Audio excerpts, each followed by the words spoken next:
Grandes Doutrinas Bíblicas, Volume 2, Capítulo 11. Tema: União com Cristo.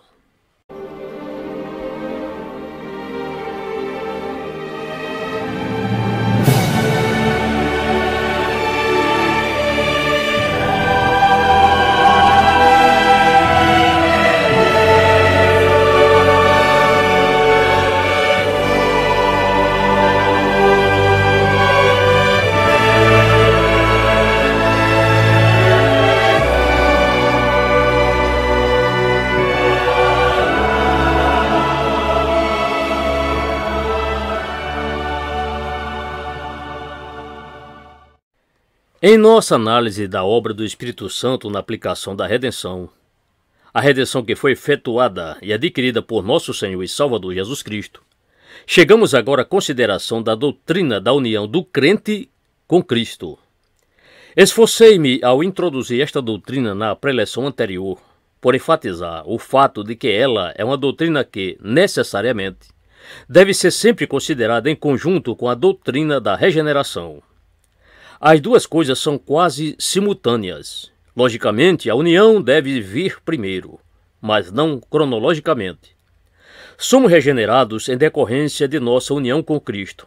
É dele que derivamos nossa vida. É dele que derivamos tudo. Portanto, vamos focalizar juntos uma das mais gloriosas de todas as doutrinas da fé cristã.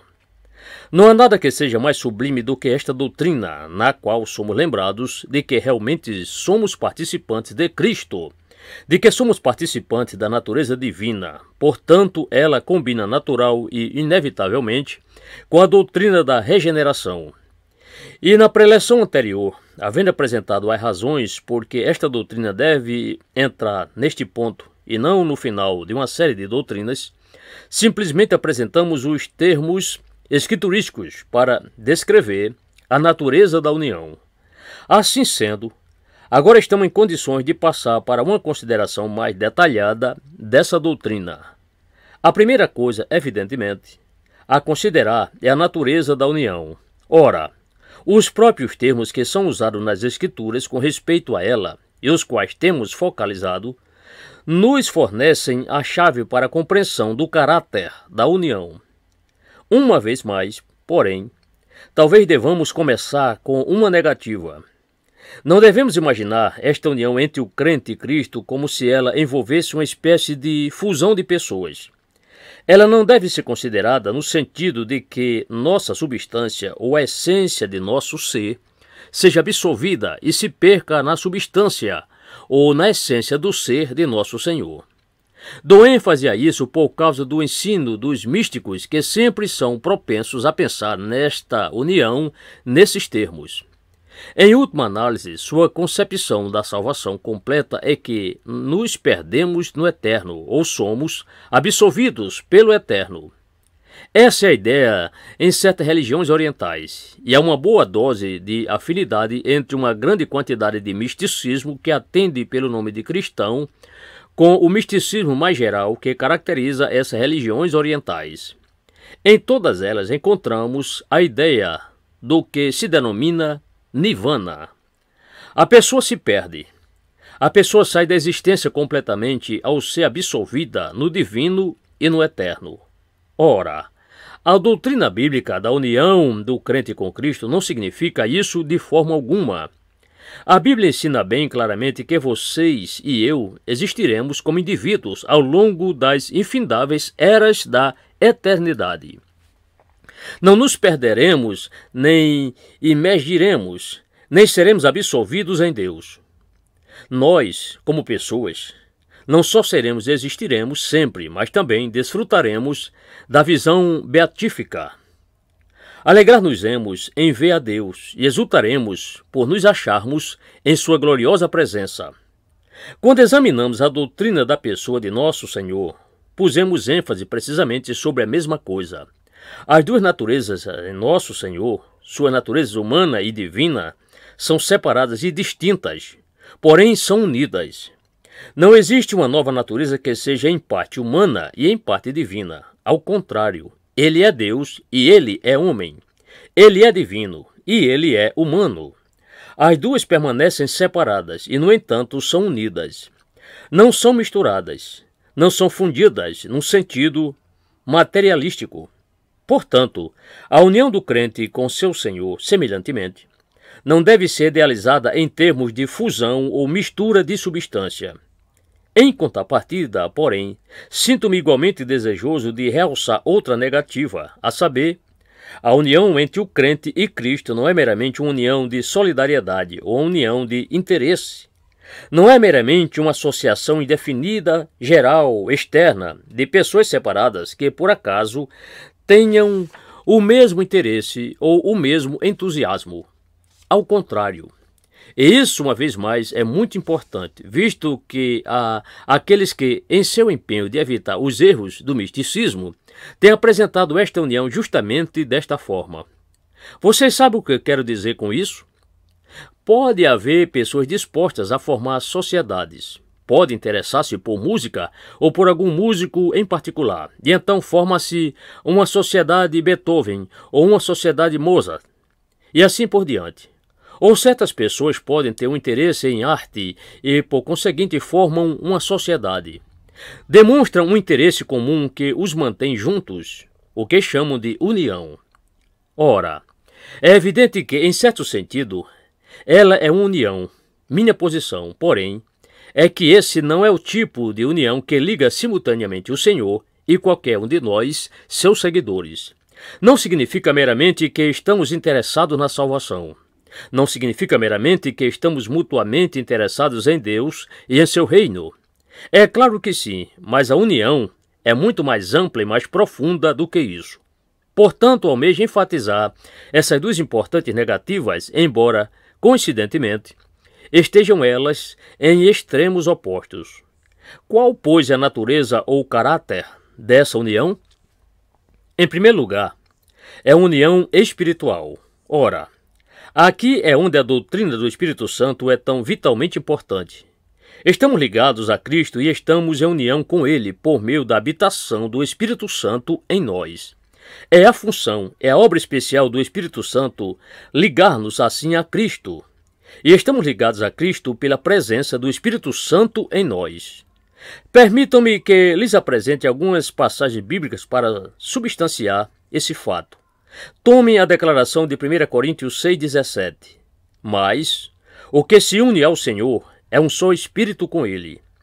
Aqui o apóstolo está lembrando aos coríntios que seus corpos são templo do Espírito Santo, e eis porque deve evitar certos pecados da carne.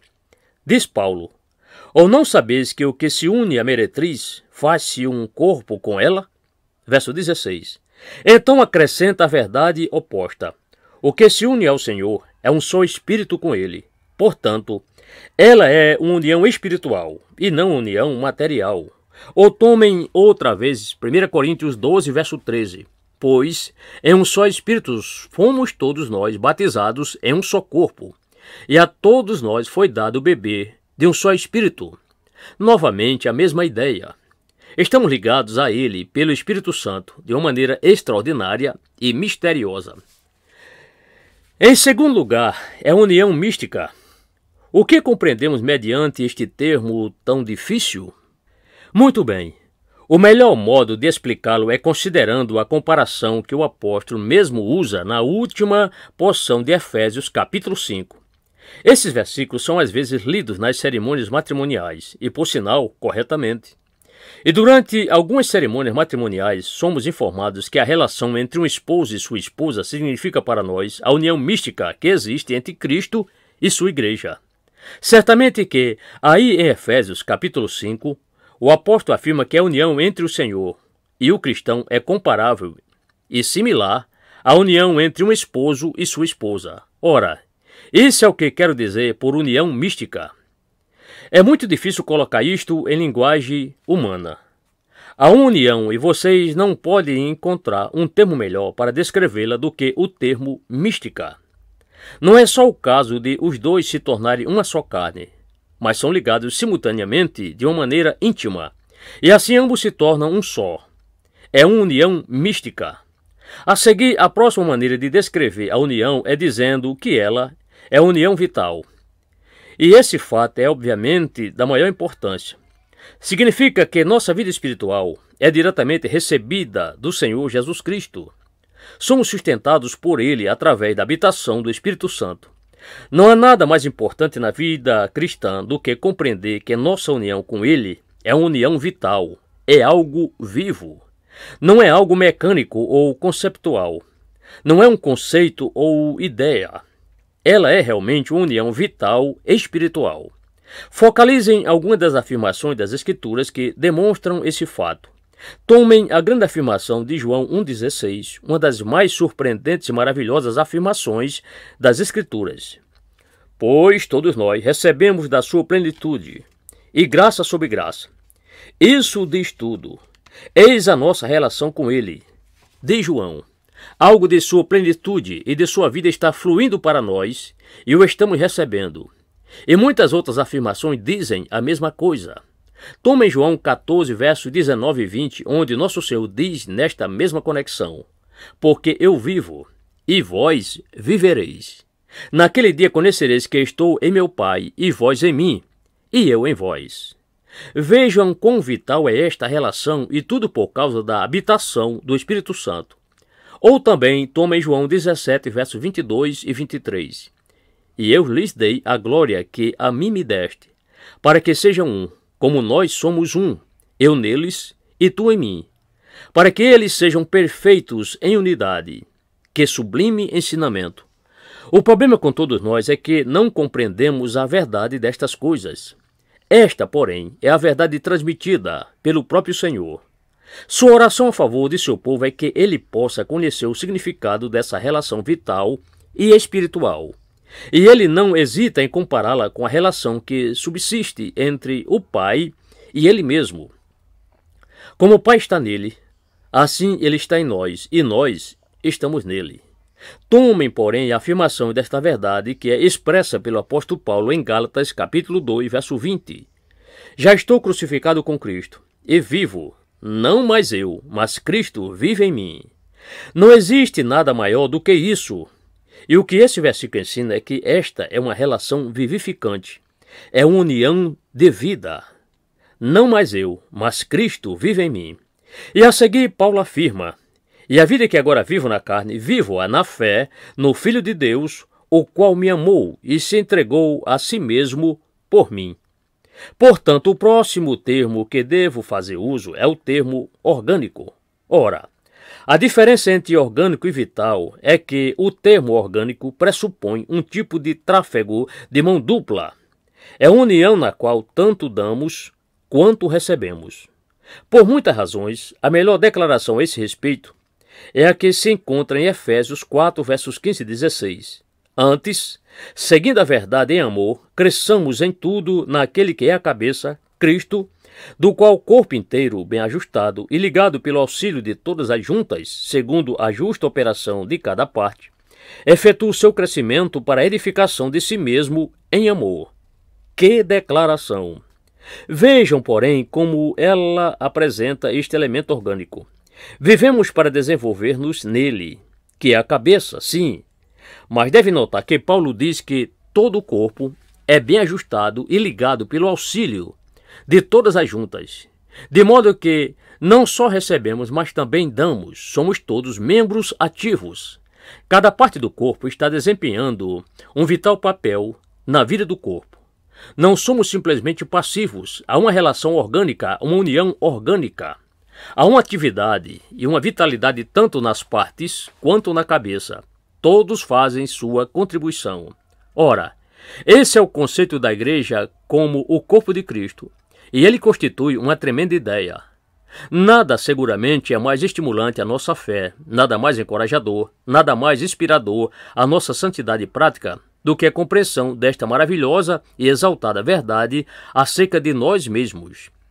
Digo uma vez mais que estou crescentemente convencido de que o que principalmente contribui para o baixo nível de espiritualidade na igreja cristã se deve ao fracasso em apreender estas doutrinas. Pensamos demais em termos subjetivos e gastamos demasiado tempo tentando elaborar algo que deixamos de perceber que a maneira de tornar-se santo é compreendendo a verdade acerca de nós mesmos e conscientizando-nos de nossa sublime vocação e de nossa privilegiada posição. Em seguida, a outra afirmação da união orgânica se encontra na mesma passagem de Efésios capítulo 5, onde Paulo a compara à relação existente entre o esposo e sua esposa. Cada um tem seus deveres, cada um tem sua função específica. Na união, porém, ambos desempenham sua parte, e essa é a relação entre Cristo e a Igreja. Temos nossa parte a desempenhar, nosso quinhão a contribuir. O próximo termo é de caráter pessoal, ou seja, esta é união pessoal. Ora, uso essa palavra com o fim de pôr a ênfase no fato de que cada um de nós, separadamente, está em união com Cristo. Esse fato precisa ser enfatizado em razão de haver certo ensino que se tornou muito popular, especialmente entre os católicos romanos e anglicano-católicos, e realmente noto que ele é por si mesmo insinuante naqueles que gostam de denominar-se de evangélicos liberais, ensino esse que sustenta que não temos nenhuma união direta com nosso Senhor como indivíduos, mas que estamos apenas ligados a Ele através da Igreja. Esse ensino descarta o aspecto individual e põe a ênfase no aspecto corporativo. Portanto, de fato, ele prossegue dizendo que, em certo sentido, não podemos nascer de novo, a não ser em e através da Igreja, o que é uma completa negação não só do ensino bíblico, mas particularmente da ênfase evangélica.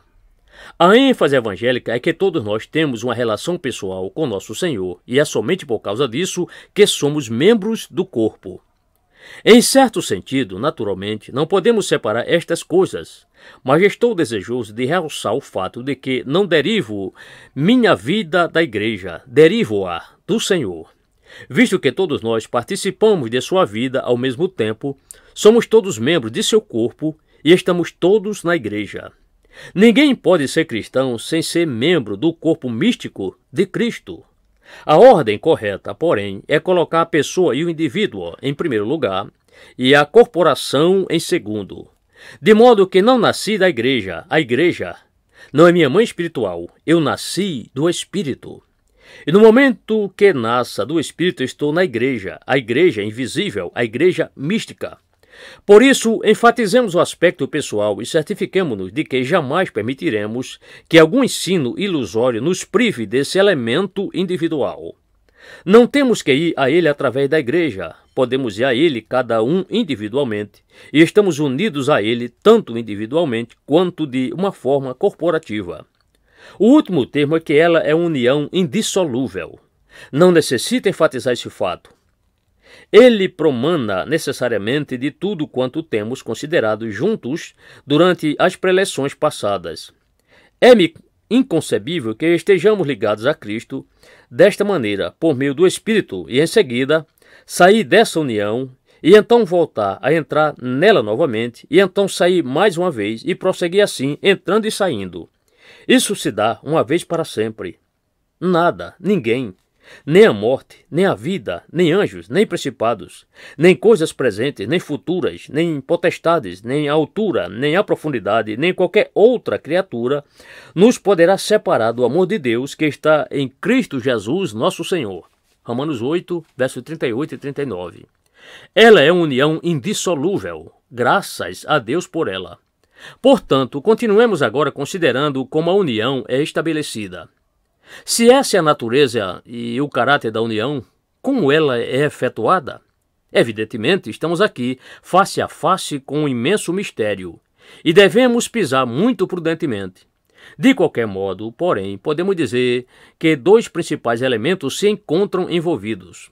Antes de tudo, ela é patentemente obra do Espírito Santo. Efésios 2, verso 5 o coloca assim: Deus nos vivificou juntamente com Cristo. Vivificar-nos é obra do Espírito Santo. Já focalizamos esse fato, e ele nos vivifica juntamente com Cristo. Eis a união. Assim, na vocação eficaz em nossa regeneração e em tudo quanto estivemos considerando, a principal obra é efetuada pelo Espírito Santo. Em seguida, porém, devemos enfatizar também que, em decorrência desse fato, nossa fé entra em operação e nossa fé é uma parte vital desta união. Ela não é a primeira coisa, é a segunda, e é completamente inevitável que isso nos leve à consideração da doutrina bíblica da fé. Nossa fé nos ajuda a sustentar a união, a desenvolvê-la e a fortalecê-la, esta união que é primariamente estabelecida em decorrência da obra do Espírito Santo. É somente quando a fé se torna ativa que nos tornamos cônscios desta união e de nossa regeneração, bem como de todas as demais coisas que vimos considerando. É só quando nossa fé começa a funcionar que nos regozijamos nela e a desejamos mais e mais. Portanto, nas passagens bíblicas que tratam da união do crente com o seu Senhor, o elemento da fé é necessariamente realçado, e deve ser. O Espírito estabelece a união e guia a fé, por assim dizer, a deseja mais e mais e a mantém ativa. Devido comermos de sua carne e bebermos de seu sangue, e assim por diante, a união entre nós se torna mais íntima, mais amorosa e mais profunda. A fé se apropria, de modo crescente, de sua plenitude, e quanto mais compreendemos a verdade acerca da união, mais nos apropriamos dela. Vejam vocês a dificuldade de se estabelecer uma ordem cronológica precisa nestas coisas. Aliás, é quase impossível. Essa, porém, é a forma na qual a união é estabelecida e mantida. Uma vez mais, porém, sejamos prudentes acerca de nossas negativas nesta sessão. Devemos reiterar que a união não é estabelecida pela ou através da Igreja. Temos mostrado como os católicos romanos ensinam que sem a Igreja-mãe, vocês jamais poderão nascer de novo, vocês jamais poderão tornar-se cristãos. A Igreja, dizem, é absolutamente essencial nesse ponto. Negamos isso vigorosamente. Não há nada que indique tal coisa nas Escrituras. Semelhantemente, devemos fazer todo o empenho para realçar que a união não é estabelecida pelas ordenanças, não é estabelecida pelo batismo. Realcemos isso mais uma vez. Não cremos na regeneração batismal de qualquer modo ou forma. Nem se ocorre por meio da ordenança da ceia do Senhor. Ambas essas ordenanças podem ser inestimáveis na manutenção da união, bem como para estimular nosso desejo de que a união seja mais profunda e mais ampla, mas elas não atrasem a existência. Vocês estarão familiarizados com aquele falso ensino sacramental, o qual nos faz crer que a graça é realmente transmitida de forma mecânica na água, ou no pão, ou no vinho, e que essas ordenanças agem, devo usar o termo técnico, visto que o mesmo é usado tão frequentemente, e é bom que estejamos todos familiarizados com ele, ex opere operato, o que significa que elas agem e operam em e por si mesmas. Negamos isso completamente. Sem nossa fé, não há nada nas ordenanças. O ato de crismar ou batizar na infância não transmite vida nem une a criança a Cristo. Não, é impossível. Em parte alguma, vocês encontram tal conceito nas Escrituras e devemos resistir tal ensino da forma mais enérgica possível. Assim, pois, temos visto a forma na qual a união é estabelecida. A seguir nos achegamos a algo que todos nós devemos nos deleitar e pelo qual devemos louvar a Deus: as consequências da união. Quão glorioso e inexaurível tema é este! Deveria ser sempre o grande tema da pregação aos crentes, e, no entanto, quão raramente ouvimos sermões sobre as consequências da união dos crentes com seu Senhor. Podemos subdividir este tema em dois tópicos principais. Vocês podem ponderar sobre este grande tema objetivamente ou subjetivamente. Permitam-me que lhes apresente termos paralelos.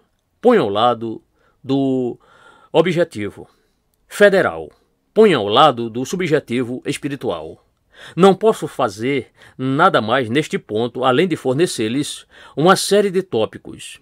Quando chegarmos a tratar da doutrina da santificação, espero que sejamos capazes de elaborar alguns deles. Mas, por ora, tentemos enfocá-lo como um todo, a fim de vermos algo do que nossa união com Cristo deve necessariamente significar com respeito a nós. Eis aqui algumas das coisas que são ensinadas nas Escrituras. Primeiramente, tome um aspecto federal e objetivo. Devemos partir desse ponto. Sinto-me quase tentado a interromper aí e ir devagar.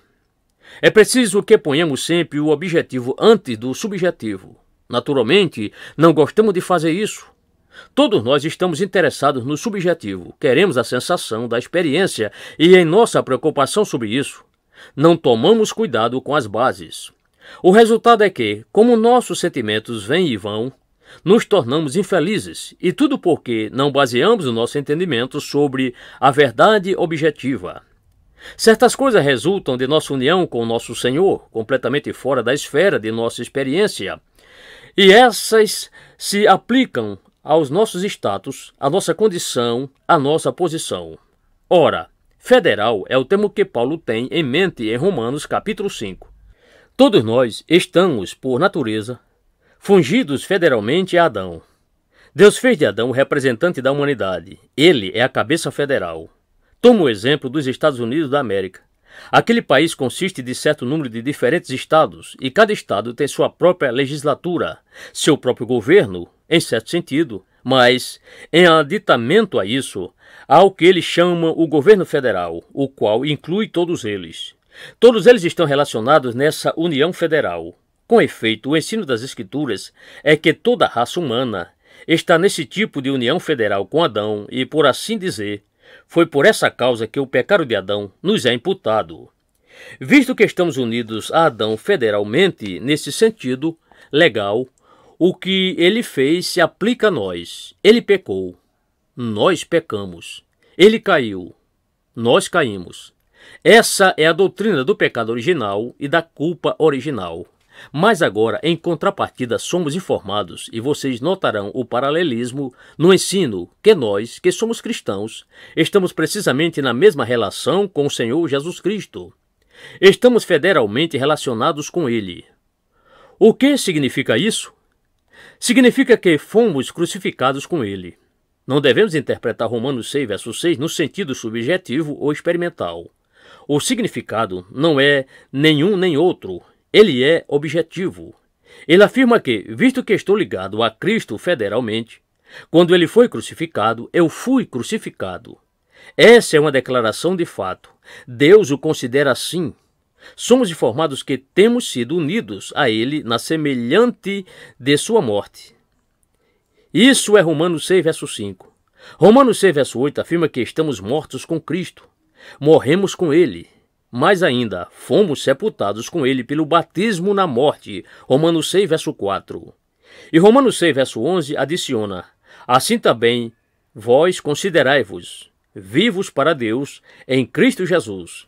Ora, todas essas coisas são verdadeiras acerca de todos nós que somos cristãos, de todos nós que estamos em Cristo. Por causa dessa relação federal, devo crer que fui crucificado com ele. Exatamente da mesma forma que quando Adão pecou, eu pequei. Assim, quando Cristo foi crucificado, eu fui crucificado. Morri com ele, fui sepultado com ele e com ele ressuscitei. Vejamos agora Efésios 2, verso 6. E nos ressuscitou juntamente com ele, e com ele nos fez sentar nas regiões celestes em Cristo Jesus. Paulo não está falando aí sobre algo que vai ainda acontecer conosco. O que ele diz ali é que, federalmente e em termos dessa relação, embora ainda estejamos na terra, nós, que somos cristãos, estamos em Cristo assentados com ele nas regiões celestiais agora. Mas ainda não concluímos. Somos informados que somos perfeitos nele, que é a cabeça. Colossenses 2, verso 10. Essa, obviamente, outra vez, é uma declaração de caráter legal ou uma declaração de caráter forense. Espero que ninguém sinta que tudo isso é desconcertante e constrangedor. Meus queridos amigos, estou lhes falando das coisas mais maravilhosas que vocês poderão ouvir. Estou lhes falando da verdade acerca de vocês mesmos e de mim mesmo, graças a Deus. Não se desanime por esses termos, por essas afirmações bíblicas. Naturalmente que elas são difíceis, tudo que é precioso é difícil. E se vocês perdem o interesse só porque algo é difícil, digo que seria melhor que vocês se examinassem para verificar se de fato são cristãos. Estamos sentados nas regiões celestiais. Somos perfeitos nele. Ouçam novamente. Mas vós sois dele, em Cristo Jesus, diz Paulo em 1 Coríntios 1, verso 30, o qual para nós foi feito por Deus sabedoria e justiça e santificação e redenção. Isso já aconteceu. É verdade que, real e experimentalmente, nem tudo já se realizou, mas já estou completamente redimido nele.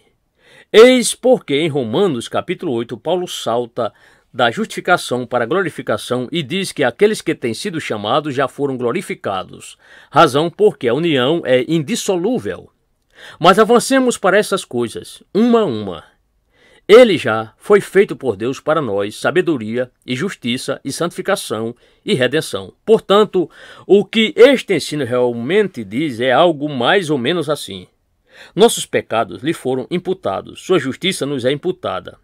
Quando chegarmos à doutrina da justificação, elaboraremos isso, porém, por enquanto, é esse o seu significado, que tudo que está nele é posto a meu crédito por causa de nossa união.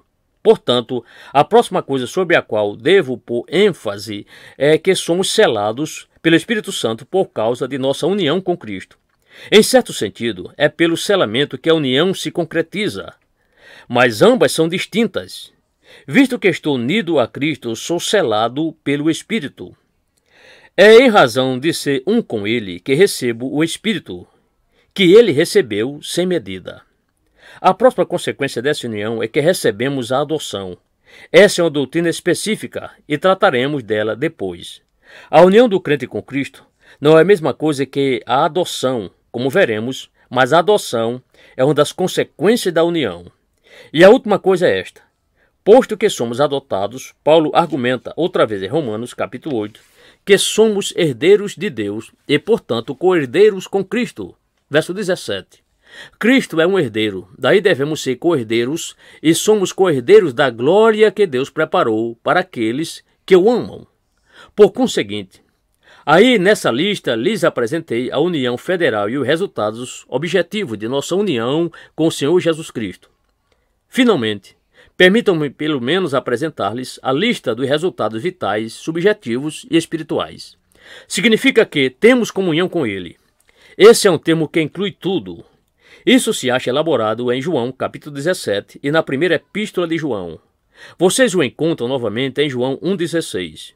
Pois todos nós recebemos da sua plenitude, e graça sobre graça.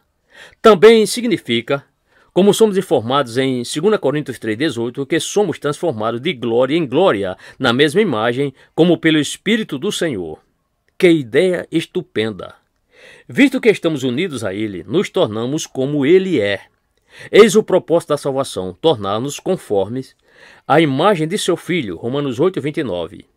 Como estamos unidos a Ele e como o miramos com o rosto descoberto, somos transformados em sua imagem. Eis a vida cristã, eis o que está acontecendo a todos nós, eis o que deve acontecer a todos nós, se somos cristãos autênticos. Não somos estáticos. Refiro-me naturalmente à nossa semelhança com Ele em sua natureza humana. Não nos tornamos divinos, mas nos tornamos como Ele foi quando vivia neste mundo. Tornamo-nos como o amado Filho de Deus. Ele é o primogênito entre muitos irmãos nesse aspecto. E a seguir, naturalmente, ele tem a consequência de que produzimos fruto e nos tornamos pessoas a quem ele pode usar. Isso é o grande ensino de João, capítulo 15. Dessa forma, a última coisa que gostaria de salientar é nossa comunhão em seus sofrimentos e nossa comunhão em sua morte. Diz Paulo em Filipenses 3, versos 10 e 11, para conhecê-lo e o poder da sua ressurreição e a participação dos seus sofrimentos, conformando-me a ele na sua morte. Que pensamentos imensuráveis! Devemos elaborá-los, devemos refletir sobre eles e devemos orar sobre eles. Paulo expõe de outra forma em Colossenses 1,24. Agora me regozijo no meio dos meus sofrimentos por vós e cumpro na minha carne o que resta das aflições de Cristo por amor do seu corpo, que é a igreja. Não reivindico entender isso plenamente. Sei, porém, que não há declaração mais sublime da doutrina da união do crente com seu Senhor. O apóstolo Paulo interpreta seus próprios sofrimentos na carne e no corpo como, em certo sentido, completando o que resta dos sofrimentos e das aflições de Cristo. Ele está levando isso em sua própria carne. O resultado da união mística é que ele entra nesta comunhão mística do sofrimento de Cristo.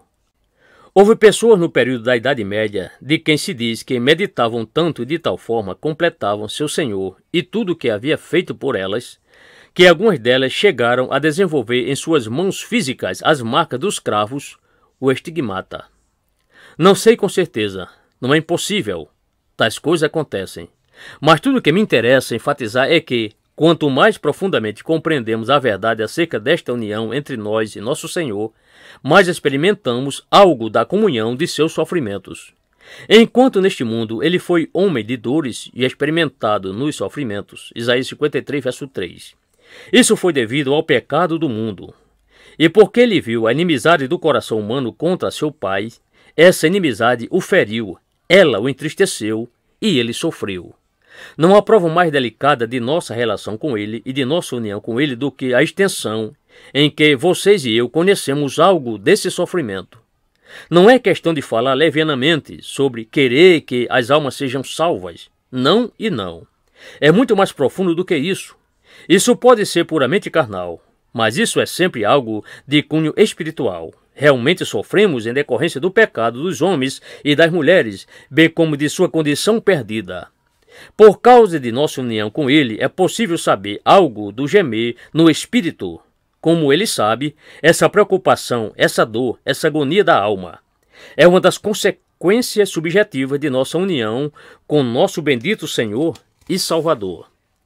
Que Deus, através do Espírito Santo, abra nossos olhos para esta admirável doutrina da união do crente com o seu Senhor e que nos esforcemos muito para elaborá-la com detalhes, para aplicá-la a nós mesmos, para dizer a nós mesmos: estou crucificado com ele, estou inserido na semelhança de sua morte, morri com ele, fui sepultado com ele, ressuscitei com ele, estou sentado com ele nas regiões celestiais. Essa é minha posição. É verdade a meu respeito porque estou em Cristo e unido a ele.